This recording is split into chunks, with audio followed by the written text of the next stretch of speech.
السلام علیکم ورحمۃ اللہ وبرکاتہ۔ الحمد للہ کفا وسلام علی عبادہ الذین اصطفى اما بعد فقد قال اللہ تعالی فی کلامہ المجید اعوذ باللہ من الشیطان الرجیم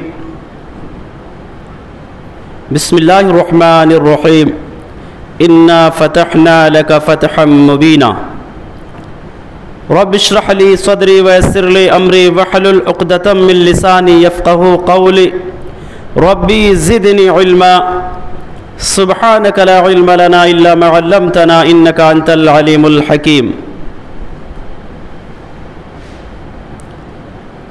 معزز سامعین، ہر قسم کی حمد و ثنا، بڑائی و بزرگی اللہ وحدہ لا شریک خالق کائنات مالک ارض و سما کے لیے لائق اور سزاوار ہے،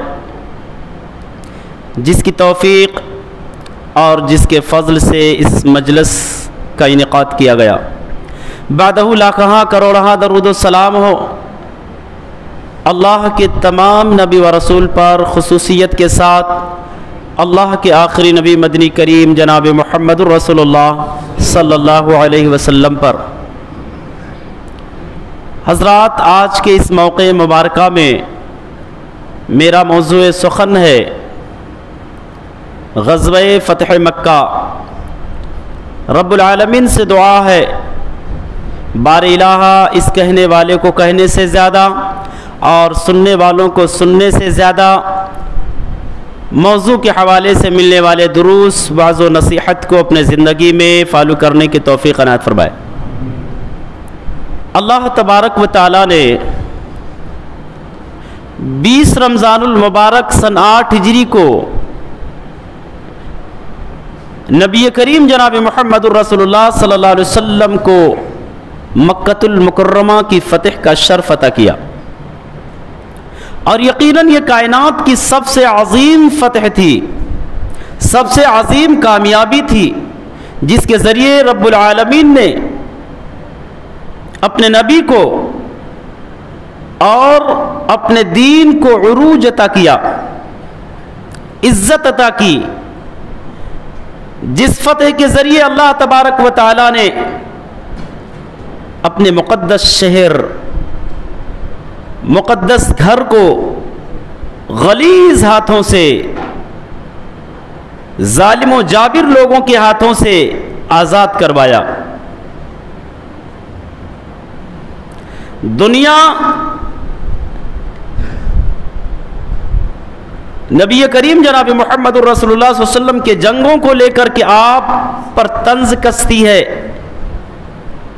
آپ کو دنیا کا سب سے گھٹیا انسان سمجھتی ہے، نعوذ باللہ ثم نعوذ باللہ۔ جیسا کہ اس سے پہلے میں نے بتایا تھا کہ آپ کو ٹیررسٹ کہا جاتا ہے، دہشت گرد کہا جاتا ہے، دہشت گرد کو فروغ دینے والی شخصیت کے نام سے جو ہے جانا جاتا ہے، نعوذ باللہ۔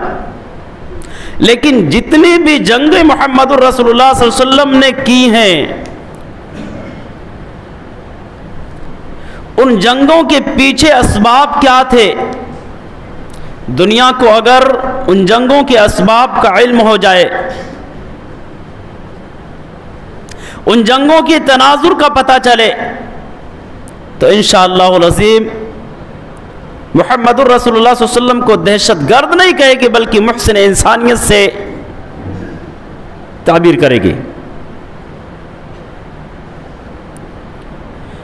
بہرحال آئیے دیکھتے ہیں کہ فتح مکہ کس تناظر میں پیش آیا۔ تو فتح مکہ کے اسباب کو جاننے کے لیے تھوڑا پیچھے سن 6 ہجری میں ہمیں آنا پڑے گا۔ سن 6 ہجری میں اللہ کے نبی جناب محمد الرسول اللہ صلی اللہ علیہ وسلم نے تقریباً 1400 صحابہ کرام رضوان اللہ علیہ مجمعین کو لے کر کے عمرے کی غرض سے مدینہ سے مکہ کی طرف روانہ ہوئے۔ مقام حدیبیہ میں پہنچے، مشرکین مکہ نے، اسلام دشمن طاقتوں نے مسلمانوں کو اس مقدس گھر کی زیارت سے روک لگا دی، بین لگا دیا کہ آپ جو ہے خانہ کعبہ کی زیارت نہیں کر سکتے۔ بحث و مباحثے کے بعد کچھ دفعات قائم کیے گئے، مسلمانوں نے دب کر کے ان تمام شرائط کو، ان تمام دفعات کو قبول کیا۔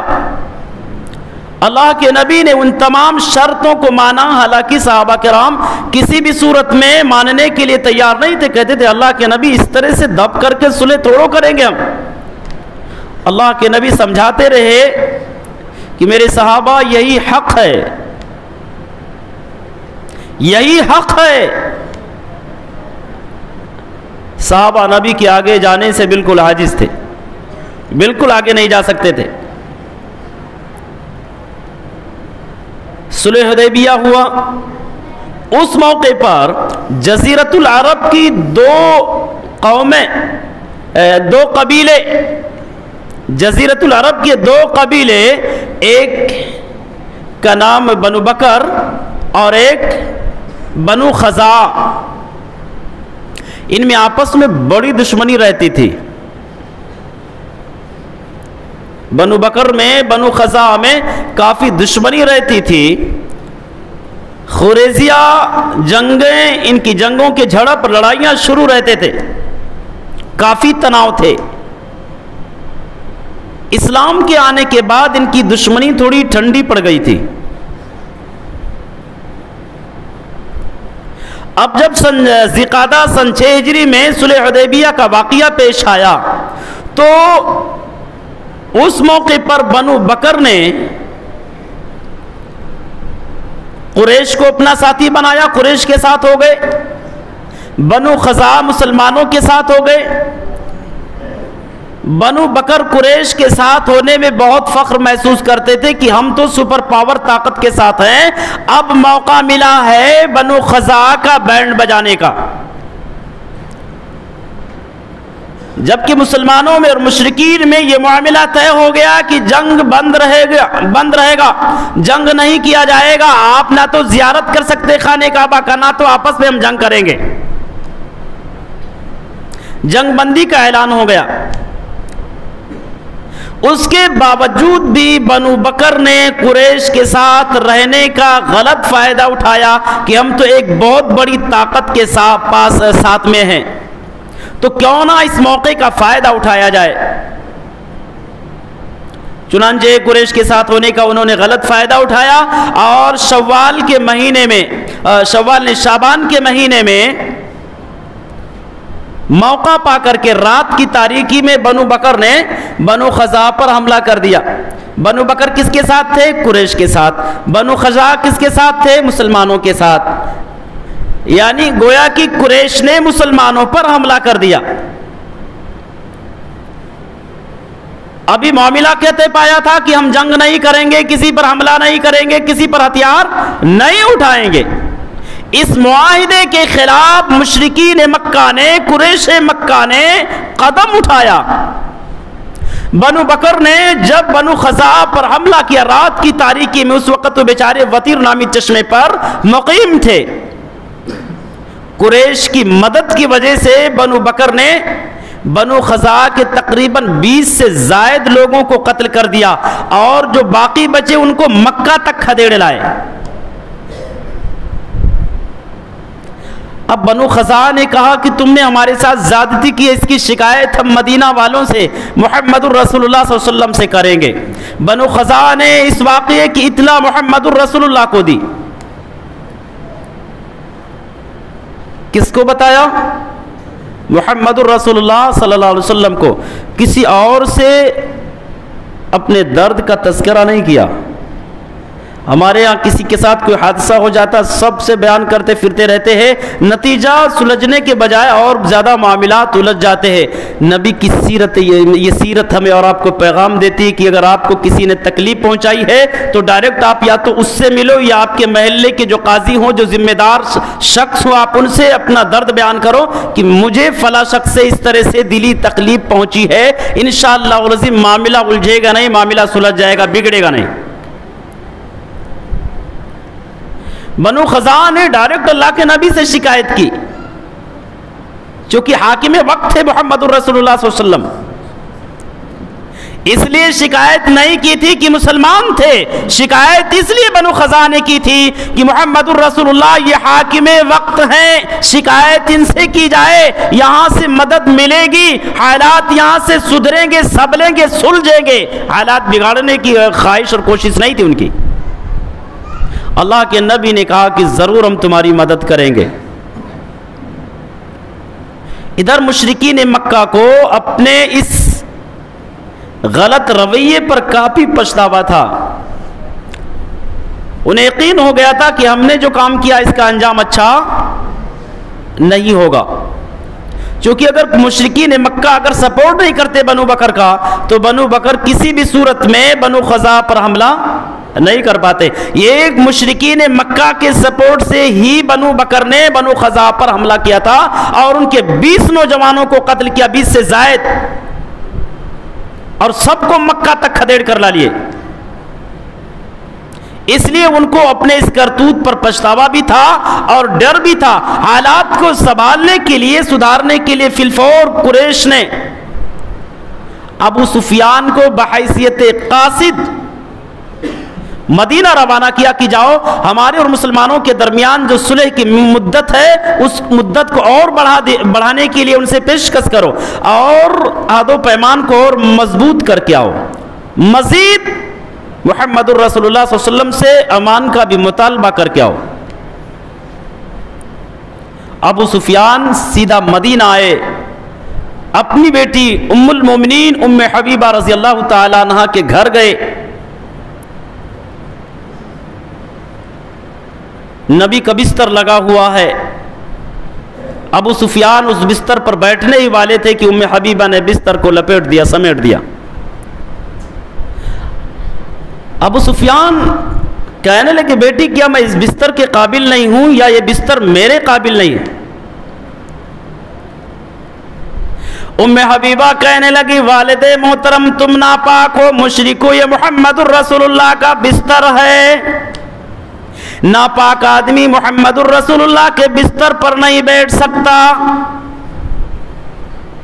کتنی محبت تھی محمد الرسول اللہ صلی اللہ علیہ وسلم سے، اور محبت کا پورا پورا حق بھی ادا کیا۔ اسی لیے اللہ کے نبی نے ارشاد فرمایا لا يؤمن احدكم حتى اكون احب اليه من والده وولده والناس اجمعين۔ کائنات کے لوگوں کوئی بھی اس وقت تک مومن نہیں ہو سکتا جب تک کہ ساری چیزوں سے زیادہ، اپنے جان سے زیادہ، اپنے اولاد والدین سے زیادہ، اپنی اولاد سے بھی زیادہ مجھ سے محبت نہ کرنے لگ جائے، ساری چیزوں سے زیادہ۔ آج کوئی تقریب ہوتی ہے ہمارے گھروں میں تو محمد الرسول اللہ صلی اللہ علیہ وسلم کی محبت مغلوب ہو جاتی ہے، کوئی مسئلہ پیش آ جاتا ہے نبی کی محبت مغلوب ہو جاتی ہے، کوئی بھی واقعہ پیش آئے نبی کی محبت مغلوب، دنیا کی محبت غالب ہو جاتی ہے۔ اللہ کے نبی نے بیان فرمایا تمہاری محبت نا کمپلیٹ ہے، نا مکمل ہے، اپنی جان سے بھی زیادہ، ماں باپ سے بھی زیادہ، اپنی اولاد سے بھی زیادہ، دنیا کی تمام چیزوں سے بھی زیادہ جب تک میری ذات سے محبت نہیں کرو گے تب تک تمہارا ایمان مکمل نہیں ہوگا۔ اللہ کی قسم نبی سے محبت کرنے والا نماز کو جماعت سے نہیں چھوڑ سکتا، روزہ نہیں چھوڑ سکتا، وہ گالی گلوچ نہیں کر سکتا، بغاوت نہیں کر سکتا، شریعت کی مخالفت نہیں کر سکتا۔ کسی ایک صحابی کے بارے میں بتا دو کہ فلاں صحابی تھے لیکن وہ روزہ نہیں رکھتے تھے، نماز نہیں پڑھتے تھے، جھگڑالو تھے، ایک صحابی کے بارے میں ثبوت دے دو کہ نبی سے محبت بھی کرتے تھے، نماز بھی نہیں پڑھتے تھے، روزہ بھی نہیں رکھتے تھے، ایک صحابی کا واقعہ ذکر کر دیا جائے۔ میرے علم میں نہیں ہے کہ کوئی صحابی بے نمازی رہے ہوں، کوئی صحابی بے روزے سے جو ہے روزے کا مہینہ گزار رہے ہوں، کوئی صحابی نبی کی خلاف ورزی کرتے ہوئے زندگی گزار رہے ہوں۔ تاریخ میں اور سیرت کی کتابوں میں ایک واقعہ بھی نہیں ملتا۔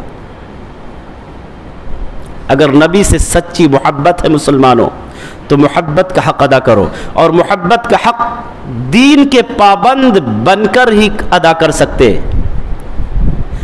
شریعت کے احکام پر پابندی کر کے ہی ادا کیا جا سکتا ہے، زبانی دعویٰ نہیں بلکہ اس دعوے کو عملی جامہ پہنا کر کے ہی کیا جا سکتا.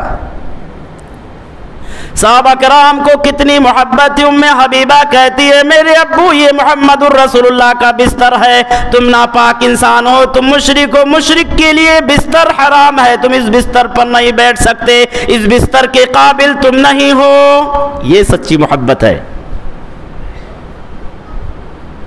نبی کی محبت پر ابو کی محبت غالب نہیں, بلکہ ابو کی محبت پر محمد الرسول اللہ کی محبت غالب ہے. اسلام یہی تعلیم دیتا ہے, اسلام ہمیں اور آپ کو یہی سکھاتا ہے. کائنات کے لوگوں, جب جب تم نبی کی محبت کو غلبہ عطا کرو گے دنیا مغلوب بنے گی. جب جب تم نبی کی محبت کو مغلوب بناؤ گے دنیا تم کو غلام بنا لے گی. غلامی والی زندگی بسر کرتے رہو گے, پوری زندگی غلامی میں گزرے گی. آج ہندوستان کا مسلمان پورے طور پر غلام بن چکا ہے,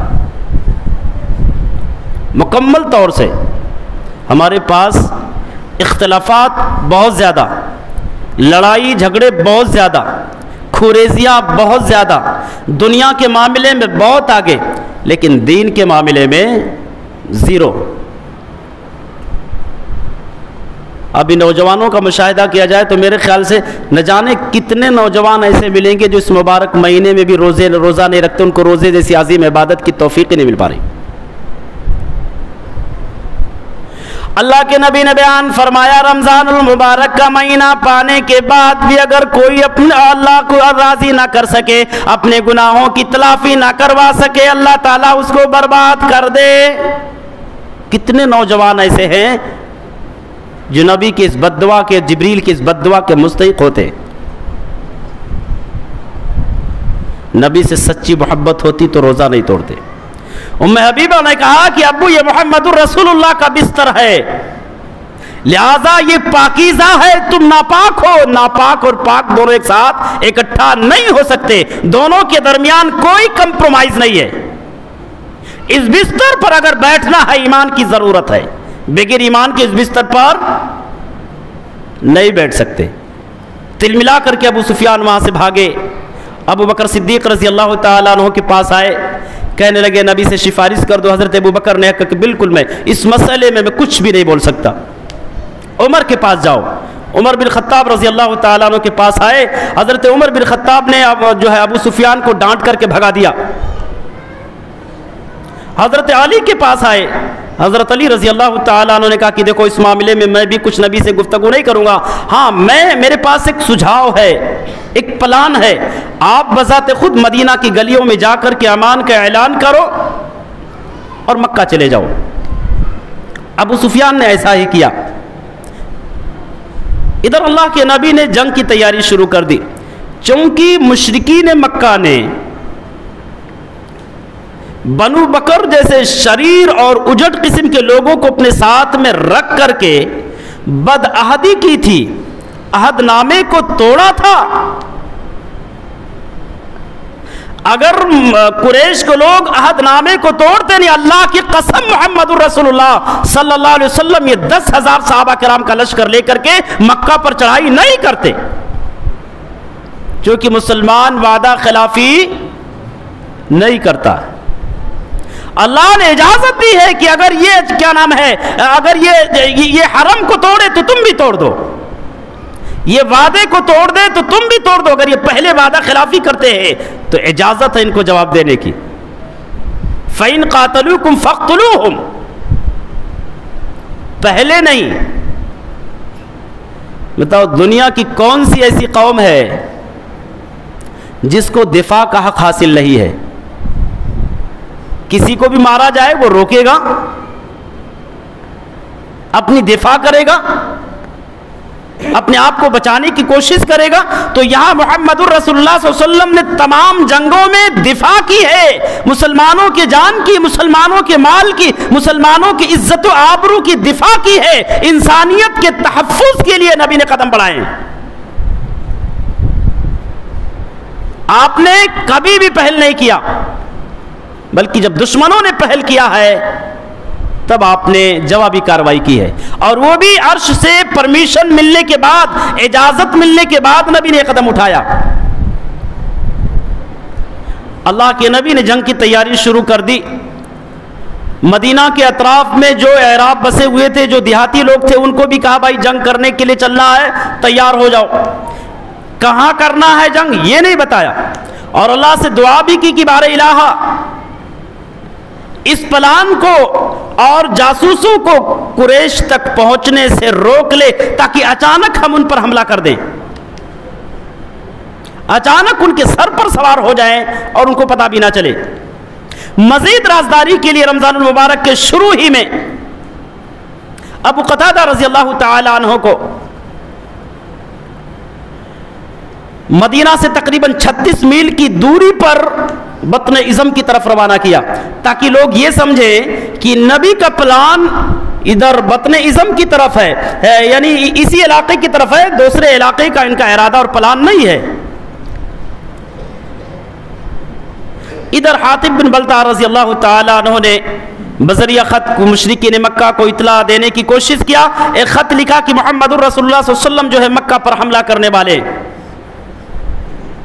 اور اس خط کو قریش تک پہنچانے کے لیے ایک عورت کو راضی کر لیے کچھ معاوضہ دے کر کے۔ ادھر آسمان سے وحی نازل ہو گئی کہ میرے پیغمبر یہ آپ کا راز فاش ہونے والا ہے۔ اللہ کے نبی نے حضرت علی بن ابی طالب رضی اللہ تعالیٰ عنہ کو، حضرت مقداد رضی اللہ تعالیٰ عنہ کو، حضرت زبیر رضی اللہ تعالیٰ عنہ کو، اور اسی طریقے سے ابو مرصد الغنوی رضی اللہ تعالیٰ عنہ کو بلا کر کے کہا روضے خاک پر جاؤ، وہاں ایک حودج نشین عورت ملے گی، اس کے پاس ایک خط ہے، خط لے کر کے آ جاؤ۔ یہ چاروں صحابہ وہاں پہنچے، عورت کو وہاں موجود پایا، کہا تمہارے پاس جو خط ہے وہ خط واپس کر دو۔ اس عورت نے کہا میرے پاس کوئی خط نہیں ہے۔ کہا اگر واپس کر دیتی تو بہتر، نہیں تو ہم لوگ خود تلاشی لے لیں گے۔ عورت تھی، ڈر کر کے خط واپس کر دیا۔ انہوں نے خط اللہ کے نبی کی خدمت میں لا کر کے پیش کیا کہ اللہ کے نبی یہ ہے وہ خط۔ اللہ کے نبی نے حضرت حاطب بن ابی بلتع کا مطالبہ کیا، وہ بلائے گئے۔ کہا حاطب تم نے ایسا قدم کیوں اٹھایا؟ کہا اللہ کے نبی میرے بال بچے، میری فیملی، میرے اہل و عیال مدینے میں مکے کے اندر ہیں، وہاں ان کی کوئی رشتہ داری نہیں، کوئی قرابت داری نہیں ہے جو ان کی سپورٹ کر سکے۔ اللہ کے نبی یہ اس واقعے کی خبر دے کر کے میں مشرکین مکہ پر احسان کرنے کی کوشش کی ہے، تاکہ میرے فیملی کی لوگ کو جو کہ وہ حفاظت کریں، ان کی دیکھ ریکھ کریں۔ باقی ایسا کچھ بھی نہیں ہمارے اندر، نہ تو اسلام سے مرتد ہونا ہے اور نہ تو اسلام سے محبت، کفر سے محبت ہے۔ بس اپنی فیملی کی تحفظ کے لیے میں نے یہ قدم اٹھایا، باقی دل میں کچھ بھی نہیں ہے۔ حضرت عمر نے کہا اللہ کے نبی اجازت دو، یہ حاطب منافق ہو گیا، اس کی گردن مار دیں۔ اللہ کے نبی نے کہا عمر یہ بدری صحابہ ہیں، انہوں نے غزوہ بدر میں شرکت کی ہے، اور میرے بدری صحابہ کے بارے میں عرش والے نے ان کی طرف جھانک کر کے خصوصی طور پر یہ کہا اعملوا ما شئتم، تم آج کے بعد سے جو چاہو کرو، قد غفرت لکم، میں نے تم سب کو معاف کر دیا۔ یعنی تمہارا کوئی بھی جرم، تمہارا کوئی بھی کرائم اور جرائم تم کو جنت میں جانے سے مانے نہیں ہو سکتا، تم کو معاف کر دیا ہم نے۔ تو یہ حاطب بن بلتع انہی لوگوں میں سے ہے جن کو اللہ معاف کر چکا، جن کی معافی کا، مغفرت کا اور جن کی جنت کا اعلان کر چکا، لہذا گردن کیسے مارے جا سکتے ان کے؟ اللہ کے نبی جناب محمد رسول اللہ صلی اللہ علیہ وسلم نے غالباً 10 رمضان المبارک سن 8 ہجری کو تقریباً 10,000 صحابہ کرام رضوان اللہ علیہ مجمعین کو لے کر کے مدینہ سے مکہ کی طرف روانہ ہوئے۔ مقام جحفہ میں پہنچے، آپ کے چچا حضرت عباس رضی اللہ تعالیٰ عنہ اپنی پوری فیملی کے ساتھ اسلام قبول کر کے ہجرت کرتے ہوئے مدینہ آ رہے تھے، ان کو بھی ساتھ لیے۔ ابوا میں پہنچے، آپ کے چچیرے بھائی ابو سفیان بن حارث اور پھوپھی ذات بھائی عبداللہ بن ابی امیہ بھی ملے۔ یہ دونوں وہ لوگ تھے جو مکی زندگی میں نبی کو بہت ستایا تھا، بہت زیادہ ٹارچر کیا تھا، بہت ہی زیادہ نبی کو حقارت کی نظر سے دیکھا کرتے تھے۔ انہوں نے نبی کو ستانے میں کوئی موقع اپنے ہاتھ سے جانے نہیں دیا تھا، نبی کو ستانے میں بھی کوئی کسر انہوں نے نہیں چھوڑی تھی، کوئی کمی نہیں کیا تھا، ہر ممکن نبی کو ستاتے رہے، کوششیں کرتے رہے نبی کو ستانے کی۔ اللہ کے نبی نے جب ان دونوں کو دیکھا تو مکی زندگی یاد آ گئی، چہرہ گھما لیا۔ ام سلمہ نے کہا اللہ کے نبی آپ کے یہاں ہر کوئی قابل احترام ہے، آپ کی نظر میں ہر کوئی محبوب اور مقبول ہے، اور یہ آپ کے ففیرے اور چچیرے بھائی ہی بد نصیب ہیں، معیوب ہیں۔ اللہ کے نبی نے کچھ جواب نہیں دیا۔ حضرت علی رضی اللہ تعالیٰ عنہ نے کہا ابو سفیان سے، ابو سفیان بن حارث سے کہا کہ تم خود نبی کے سامنے جاؤ اور آج محمد الرسول اللہ صلی اللہ علیہ وسلم کے سامنے تم وہی بات کہو جو برادران یوسف نے حضرت یوسف سے کہا تھا۔ ابو سفیان بن حارث اللہ کے نبی کے پاس جاتے کہتے اللہ کے نبی تاللہ لقد آثرک اللہ علینا وان کننا لخاطئین، اللہ کے نبی عرش والے نے آپ کو ہم پر فضیلت عطا کی ہے، برتری عطا کی ہے، یقیناً ہم سے غلطی ہوئی، ہم خطا کار لوگ ہیں۔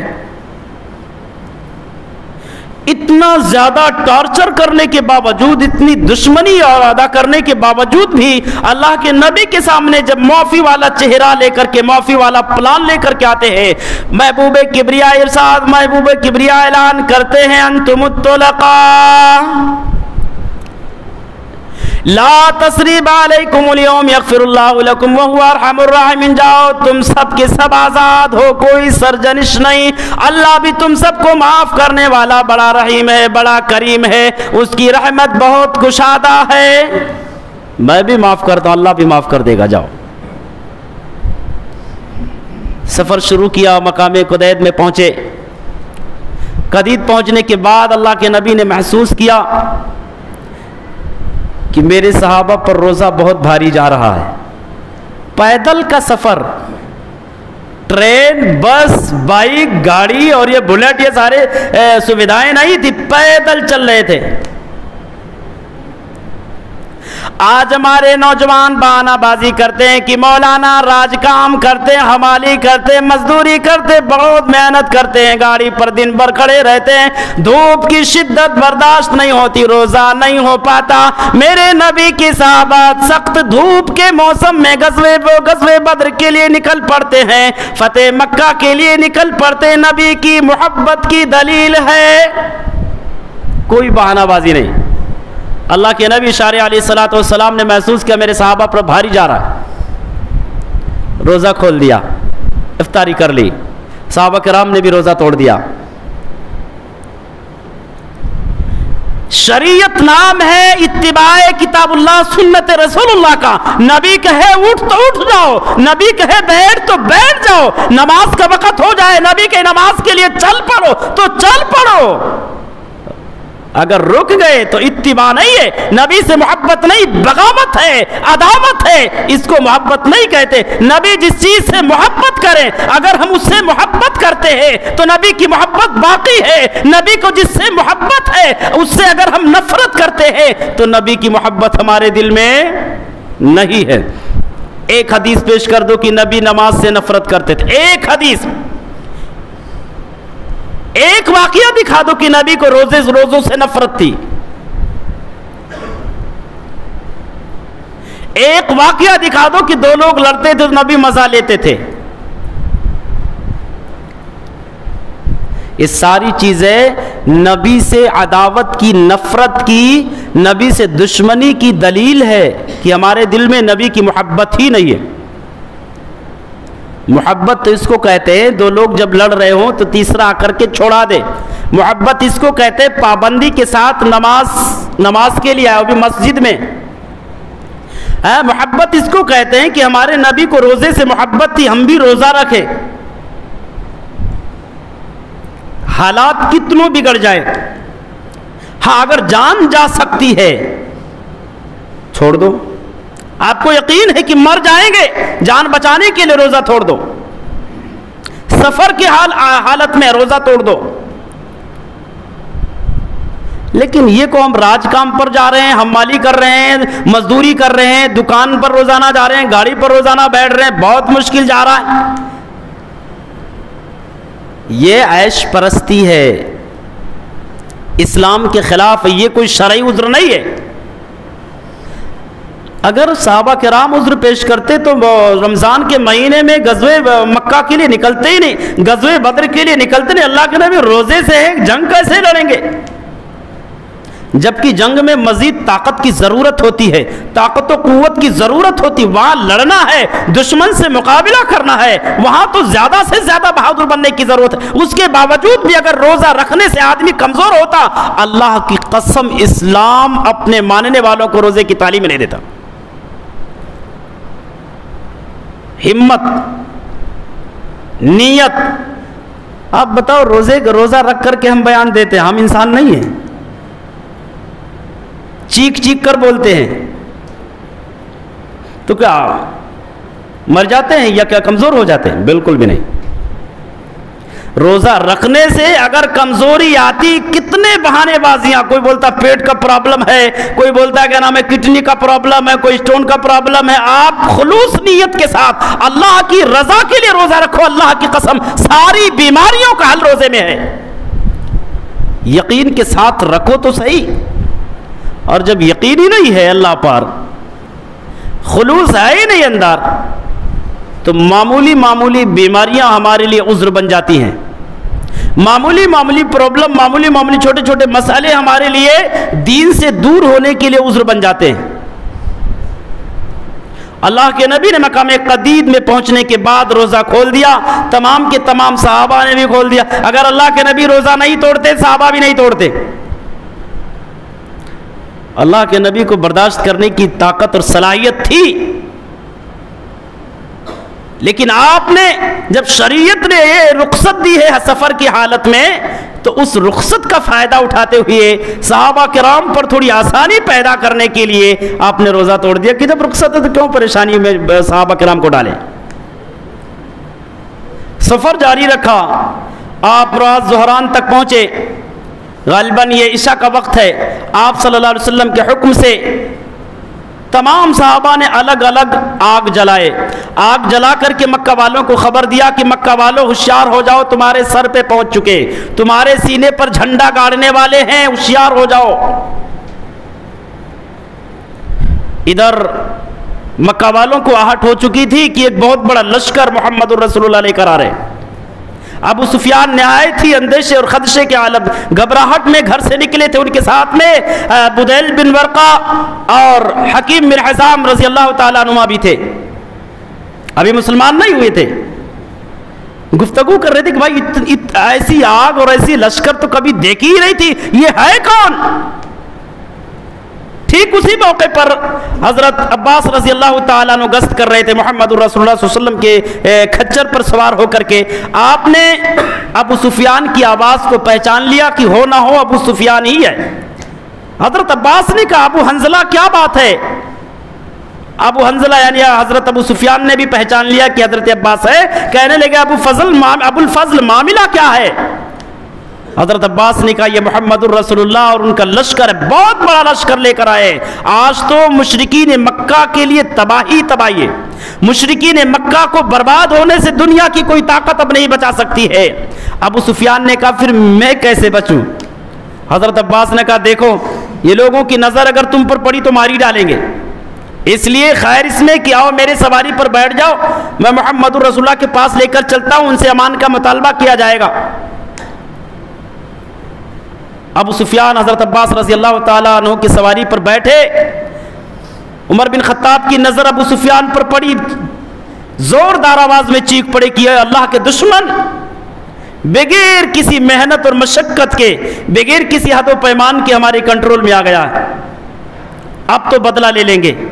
پیچھے سے دوڑائے اب حضرت عباس رضی اللہ تعالیٰ عنہ ابو سفیان کو لے کر کے نبی کی خدمت میں حاضر ہو گئے۔ حضرت عمر بن خطاب بار بار فرمائش کرتے اللہ کے نبی اجازت دو، اسلام کا بہت بڑا دشمن اس کی گردن مار دی جائے۔ اللہ کے نبی نے اجازت نہیں دی بلکہ خاموش رہے۔ حضرت عباس رضی اللہ تعالیٰ عنہ سے کہا کہ آج کی رات اپنے خیمے میں ان کو ٹھہراؤ، کل صبح ہی میرے پاس لے آنا۔ حضرت عباس رضی اللہ تعالیٰ عنہ نے ایسا ہی کیا۔ صبح ہی نبی کی خدمت میں ابو سفیان کو پیش کیا گیا۔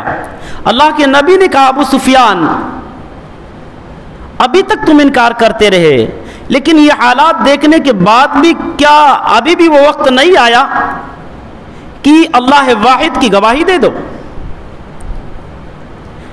کیا ابھی وقت نہیں آیا کہ اس بات کی گواہی دو کہ اللہ کے علاوہ کوئی دوسرا عبادت کے لائق نہیں ہے؟ ابو سفیان نے کہا اللہ کے نبی نہایت کریم ہیں آپ، نہایت ہی بردبار ہیں.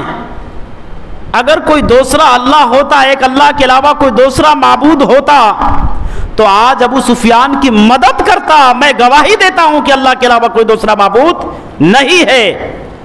اللہ کے نبی نے کہا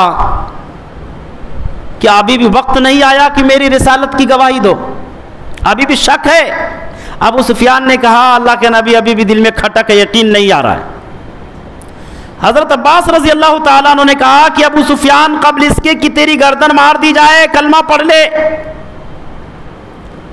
ابو سفیان نے کلمہ پڑھا، مسلمان ہو گئے. حضرت عباس رضی اللہ تعالیٰ عنہ نے کہا اللہ کے نبی یہ ابو سفیان جو ہیں اعجاز پسند ہیں، ان کو کوئی عہدہ دے دو، انہیں کوئی اعجاز عطا کر دو. اللہ کے نبی نے کہا یقیناً محمد الرسول اللہ صلی اللہ علیہ وسلم رحمت للعالمین تھے. وہ ابو سفیان جو محمد الرسول اللہ صلی اللہ علیہ وسلم کو جان سے مارنے کی پوری کوششیں کرتے رہے، نبی کو دنیا سے مٹانے کی پوری سازشیں کرتے رہے، پورا پلان کرتے رہے کب موقع مل جائے محمد الرسول اللہ کو مار دیا جائے، قتل کر دیا جائے. لیکن جب نبی کے کنٹرول میں آتے ہیں تو محمد الرسول اللہ صلی اللہ علیہ وسلم اعلان کرتے ہیں ابو سفیان جاؤ، جو تمہارے گھر میں داخل ہو جائے اس کو بھی میں معاف کر دوں گا، مسجد حرم میں جو داخل ہو جائے اس کو بھی میں معاف کر دوں گا، جو اپنے گھر کی کنڈیاں لگا لے، اپنے گھر کا دروازہ اندر سے بند کر لے اس کو بھی معاف کر دوں گا. اللہ اکبر.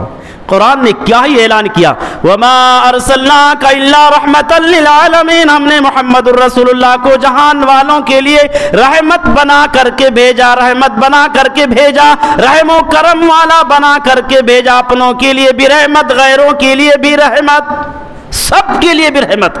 جو مانے اس کے لیے بھی رحمت، جنہوں نے نہیں مانا ان کے لیے بھی رحمت. محمد رسول اللہ صلی اللہ علیہ وسلم بن کر کے ثابت ہوئے، سب کے لیے رحمت. کہا جاؤ جو ابو سفیان کے گھر میں داخل ہوگا میں اس کے خطاؤں کو، اس کے جرائم کو معاف کرتا ہوں. حضرت عباس رضی اللہ تعالیٰ عنہ سے کہا کہ عباس ابو سفیان کو جو وادی کا تنگ راستہ ہے اور اس تنگ راستے میں کے پاس ہی جو پہاڑ ہے، پہاڑ کی چوٹی پر لے کر کے جاؤ، تھوڑا پہاڑ کی جو اونچائی پر لے کر جاؤ تاکہ وہاں سے گزرنے والے اسلامی لشکر کو، خدائی لشکر کو دیکھ سکے.